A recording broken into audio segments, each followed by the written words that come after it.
children as young as 8 are reporting sports betting addictions. Research suggests it's advertising that's luring people in, with an increasing number of young people taking up gambling. Probably noticed ads for sports gambling. They're almost impossible to miss. Sports betting. The easiest way to make money with no skill. That's what they say, right? You've seen the ads, you know, the ones that play every 5 minutes while you're trying to watch your sports games, and the ones that cover your social media feeds? These same ads are causing a major increase in teen gambling addictions and are slowly killing the sporting industry one scandal at a time. But it wasn't always like this. So let's take a look at what exactly caused this massive influx of sports gambling ads and the negative effects that it's been having. In 2018, the United States Supreme Court struck down on the federal ban of sports gambling, now giving each state the opportunity to create its own sports gambling laws. And shortly after, in 2020, Canada would follow in their footsteps and now would allow single game sports betting. And ever since then, it's been nearly impossible to sit down and watch a sports game without a sports gambling ad being shoved down your throat at any opportunity. Insurgence of sports gambling has caused controversies in sports leagues across the nation, with players being suspended for questionable reasons. But before we get into all that, let's start from the beginning. Sports betting has come a long way. I mean, people used to just give their money to a random bookie and hope they would give them their money back if their horse ran around the racetrack faster than the other horse did. And that was until 1996 when the first online bet would be placed. Intertops was an online betting platform that was situated on the islands of Antigua and Barbuda, and they were a pioneer in the gambling industry, being the first to introduce sports betting for mobile devices. But little did they know the absolute chaos that this would eventually cause. Prior to 2018, sports gambling was illegal in all but a few states, and of course one of those few being Nevada. But if you didn't live in Nevada, that wouldn't be an issue because of this little thing called the black market. The sports betting black market was believed to handle over $150 billion in bets every single year. Now, the legalization of sports betting wasn't all that bad. It allowed extra tax income for state and a little extra income for casino and horse tracks. But most importantly, it was a way to keep people away from the dangers of the off-site gambling websites. Now, that's all fine and dandy if you own a horse track or a casino, but what sports betting is doing to the general public is something you should be concerned about.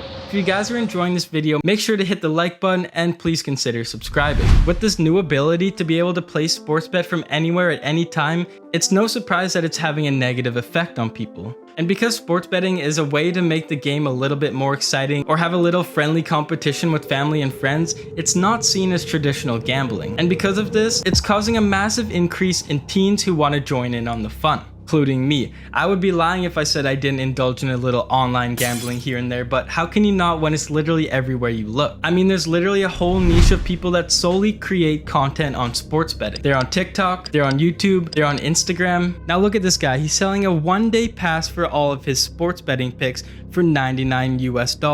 And it may seem like a good deal because it's on sale from $199, but it's people like this who are just making the sports betting industry even worse. National Council on Problem Gambling has found 60 to 80% of teenagers in high school have gambled in the past year, which is even more concerning when you realize that the legal age for gambling is 21. And it's not only teenagers that are the victims. People are losing their houses, their spouses, and they're literally gambling away their children's tuition funds. Yet the gambling ads just don't stop. From team owners buying shares into these gambling companies to refs and players being caught manipulating game outcomes, and even players being suspended for gambling reasons while being forced to wear gambling advertisements on their helmets. It seems that sports betting is starting to take a toll on the sports industry. If you ask me, if you own a sports team and you're buying shares into a sports betting company, it kind of seems like a conflict of interest. And you're probably wondering, how is that a conflict of interest? Well, let's take a look at an example. So let's say the pregame odds are 75% for a team to win, but the owner knows a little secret that no one else does. Their star player, he's feeling a little sick and he's going to be out for the game.